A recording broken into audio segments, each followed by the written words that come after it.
For a change, let's just cut the chase. I mean, let's just get to the point, get on with it. तो इस episode में हम बात कर रहे हैं ग्रेवल हार्ट उपन्यास की। अब्दुल रज़ाक गुरनाह इसके लेखक हैं। ये शायद उनका 9th नॉवल है, ब्लूमबरी से आया है और शायद हम सभी जानते हैं कि गुरनाह जो हैं वो नोबेल विजेता राइटर हैं। अब आते हैं इस उपन्यास पर। उपन्यासकार अब्दुल रज़ाक गुरनाह हमें एक कहानी देते हैं और जिस कहानी को लिखते हुए यकीनन उनके पास 2 ऑप्शन या 2 रूट थे। मतलब मेरे जैसा आम पाठक तो सिर्फ अटकलें ही लगा सकता है कि इस कहानी को लिखते हुए उनके पास एक रूट तो यह रहा होगा कि वो एक ब्रेड क्रम्ब ट्रेल मेथड का इस्तेमाल करते। मतलब एक के बाद एक रहस्य खोलते हुए इस कहानी को कहते और पाठक को मजबूर करते कि वो आगे क्या होने वाला है को ढूंढते हुए पढ़ता चला जाता। मेरे हिसाब से दूसरा ऑप्शन या दूसरा रूट जो असल में उन्होंने लिया भी है और thanks from average reader like me कि यही रूट उन्होंने लिया है।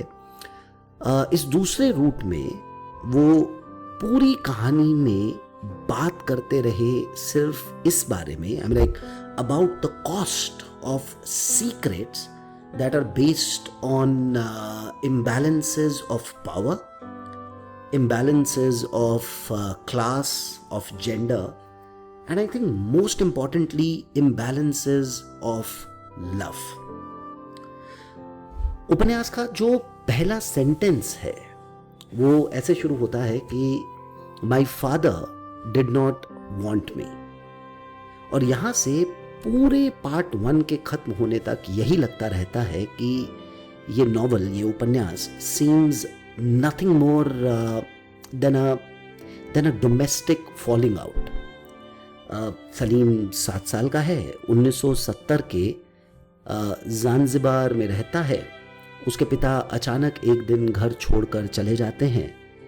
पहल माँ कहती है कि बस कुछ दिनों के लिए ही गए हैं, लेकिन जल्द ही यह साफ हो जाता है कि पिता ने घर हमेशा के लिए छोड़ दिया है और पास के, मतलब जैसे 2-4 गली हटकर पास के ही कहीं किसी घर को किराए पर लेकर वो रहने लगे हैं।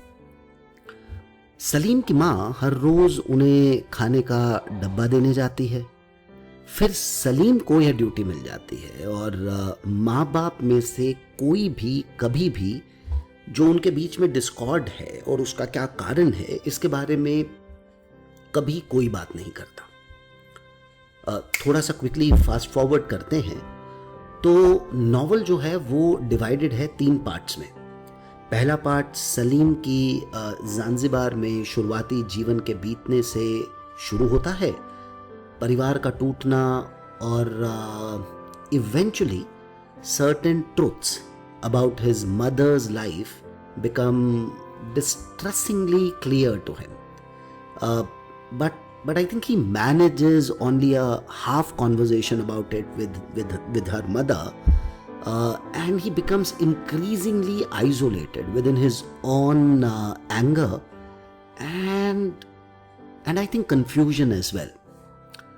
तो ये पार्ट 1 के अंदर होता है और फिर कहानी में आते हैं उसके अंकल आमिर। और आमिर जो हैं, he offers him the opportunity to move to London as a student और सलीम को ये एक एस्केप रूट लगता है तो ही जस्ट ग्रैब्स इट। और यहाँ से सेकंड पार्ट शुरू होता है जहाँ एक तरफ सलीम को धीरे धीरे पता चल रहा है कि असल में माँ और पिता के बीच हुआ क्या था, लेकिन second part is more about the sadness and dislocation of being away from home.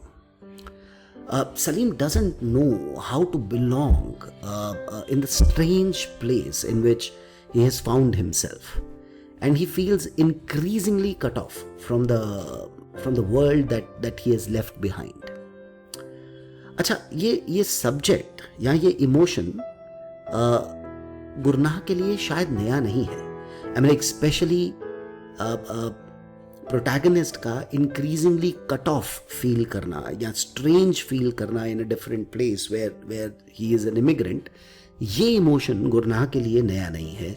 अगर आपने उनका उपन्यास बाय द सी पढ़ा हो तो वहाँ भी कुछ इसी तरह का मामला है।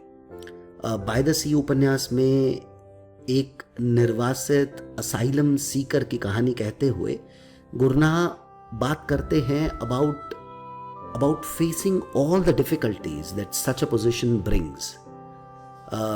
Well, Salim obviously is in a far more privileged position. His education leads to employment also, and there is no fear of deportation or let's say no fear of no money, right? His sorrows actually come from having 2 countries and no home. Salim के साथ part 2 के अंदर बार बार ये sorrow निकल करके आता है that he has 2 countries but he has no home. He also feels the awful weight of knowing that he has cast himself out of his place of birth because something unbearable has happened that no one knows how to confront, and that's a very very confusing situation to be in. खैर यहाँ रुक कर एक बात जो मैं कहना चाहता हूँ वो ये कि गुरनाह बड़ी आसानी से असल में पार्ट 2 को सलीम की कहानी बना देते हैं। पाठक को जहाँ क्या हुआ था माँ पिता के बीच ये जानने की स्ट्रॉन्ग अर्ज रहती है, वहीं सलीम लंदन में एक नई जिंदगी कैसे बना रहा है, how Salim fails the business classes that his uncle insists that he must take to become useful not just for his family but also for his native land. और जब वो फेल होता है तो किस तरीके से his uncle sets him adrift. ये सब जो पार्ट 2 में हो रहा है that makes part 2 completely different from what part 1 is. और ये जो एक नया स्ट्रगल है पार्ट 2 का, ये सिर्फ सलीम का स्ट्रगल नहीं दिख रहा। सलीम जैसे उन लाखों माइग्रेंट्स का हो जाता है जो actually which identity can Salim choose, right? इस वाले क्वेश्चन से जो लाखों माइग्रेंट्स स्ट्रगल करते हैं, I am like, is Salim a family less British immigrant? Is he a student, among refugees from various countries? Is he a Tanzanian preparing to return to his home, even though much of his family has already probably shifted, to Zanzibar to escape political unrest? तो असल में सलीम है कौन, या सलीम क्या हो गया है, या सलीम इवेंचुअली होगा क्या? That is what comes in part 2, which is obviously very very different from part 1.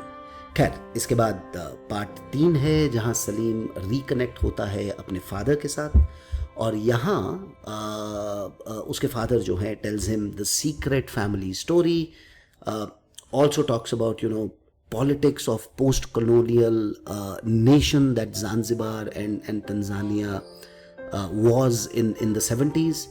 और इस पोस्ट कॉलोनियल नेशन में किस तरीके से इंसान और उसकी फैमिली टूटी, that is what happens in part 3. It is a good read. It is available on Amazon for about 300 rupees. I would want to maybe read the first passage of part 1.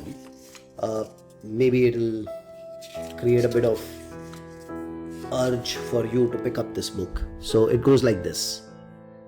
My father did not want me. I came to the knowledge when I was quite young, even before I understood what I was being deprived of, and a long time before I could guess the reason for it. Well, in some ways, not understanding was a mercy. If this knowledge had come to me when I was older, I might have known how to live with it better, but that would probably have been by pretending and hating. This is all that I wanted to say about this book. It's an extremely powerful book to read. You must have it on your reading list for 2022. Thank you very much. Take care. Bye-bye.